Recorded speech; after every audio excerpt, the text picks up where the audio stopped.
আসসালামু আলাইকুম। ২০২৫ সালে এসে আবারও কিন্তু দীর্ঘ ১ বছর পরে বয়স্ক ভাতা, বিধবা ভাতা এবং প্রতিবন্ধী ভাতার নতুন সার্কুলার প্রকাশ করেছে।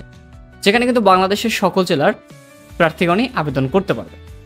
তো অনলাইনে আবেদন করতে হলে আপনার কি ডকুমেন্টসের প্রয়োজন হবে এবং অনলাইনে আবেদন করতে আপনার কত টাকা খরচ হবে এবং সাথে আপনার কি প্রয়োজনীয় কাগজপত্রসমূহ জমা দিতে হবে। তো আজকে আমরা সেই বিষয়ে বিস্তারিত আলোচনা করব। তো আপনি যদি আমাদের এই চ্যানেলটিতে নতুন দর্শক হয়ে থাকেন তো অবশ্যই চ্যানেলটা সাবস্ক্রাইব করে পরবর্তী ভিডিও কন্টিনিউ করবেন। তো আমাদের অনলাইনে আবেদন করতে হলে যে ডকুমেন্টসগুলো একেবারে না হলে আমরা আবেদন করতে পারবো না, আমরা কিন্তু সেই ডকুমেন্টসগুলোর কথাই আপনাদেরকে আজকে বলবো। তো প্রথমত আবেদন করার জন্য বয়স্ক ভাতা, বিধবা ভাতা এই দুটোর জন্য একটা জিনিস লাগবে এবং যারা প্রতিবন্ধী ভাতার জন্য আবেদন করবেন তাদের জন্য কিন্তু অন্য ডকুমেন্টস প্রয়োজন হবে। তো যারা বয়স্ক ভাতা এবং বিধবা ভাতার জন্য আবেদন করবেন তাদের ক্ষেত্রে প্রথম যে ডকুমেন্টসটা লাগবে সেটা হলো প্রার্থীর জাতীয় পরিচয়পত্র। অবশ্যই প্রার্থীর জাতীয় পরিচয়পত্র থাকতে হবে বা জন্ম সনদ থাকলেও কিন্তু আবেদন করা যাবে। দ্বিতীয় নম্বরে যে কাগজটা লাগবে সেটা হলো প্রার্থীর পাসপোর্ট সাইজের রঙিন ছবি। অবশ্যই প্রার্থীর কিন্তু পাসপোর্ট সাইজের রঙিন ছবি আপলোড করে দিতে হবে। 3 নম্বরে যে ডকুমেন্টসটি লাগবে সেটা হলো প্রার্থীর স্বাক্ষর। চতুর্থ নম্বরে যে ডকুমেন্টসটি লাগবে সেটা হলো প্রার্থীর নগদ করা ফোন নম্বর। অবশ্যই প্রার্থীর নিজের নামে হোক বা যার নামে সিম ক্রয় করা থাকুক না কেন তার ভোটার আইডি কার্ড দিয়ে যেন নগদ করা একটা সিম নম্বর তারা সেখানে ব্যবহার করবে। তারপরে 5 নম্বরে যে ডকুমেন্টসটা লাগবে প্রার্থীর এগেনস্টে একজন নমিনির নাম দিতে হবে। সেটা হতে পারে আপনার নিকটবর্তী আত্মীয় স্বজন কিংবা আপনার পরিবারের সদস্য। আপনি চাইলে কিন্তু একজনকে নমিনি দিতে পারবেন। যাকে আপনি নমিনি দিবেন তার ভোটার আইডি কার্ড বা জাতীয় পরিচয়পত্র কিন্তু সেখানে শো করতে হবে এবং তার এক কপি ছবি এবং স্বাক্ষর অবশ্যই কিন্তু জমা দিতে হবে। তো অনলাইনে আবেদন করার জন্য আপনার কিন্তু এই ডকুমেন্টসগুলোর মাস্ট বি প্রয়োজন হবে।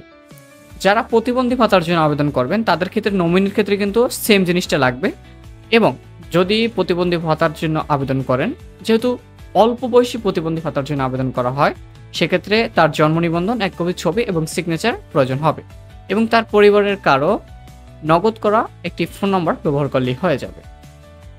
তো অনলাইনে আবেদন করার পরে আপনার মোট কত টাকা খরচ হতে পারে?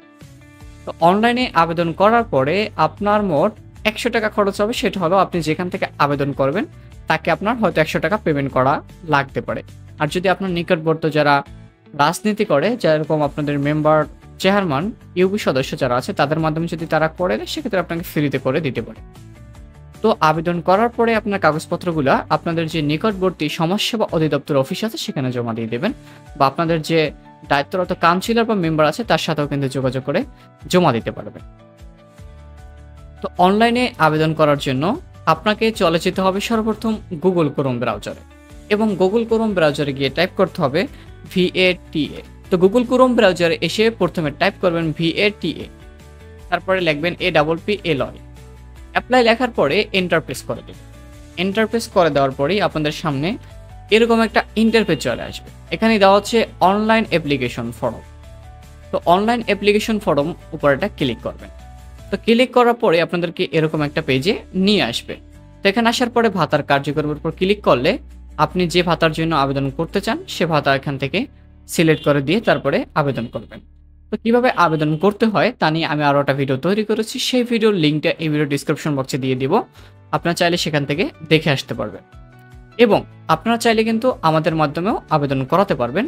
আমরা ডিসক্রিপশন বক্সে আমাদের হোয়াটসঅ্যাপ নম্বরটা দিয়ে দিয়েছি এবং স্ক্রিনে যে হোয়াটসঅ্যাপ নম্বরটি দেখছেন আপনারা কিন্তু সেখানে যোগাযোগ করতে পারবেন।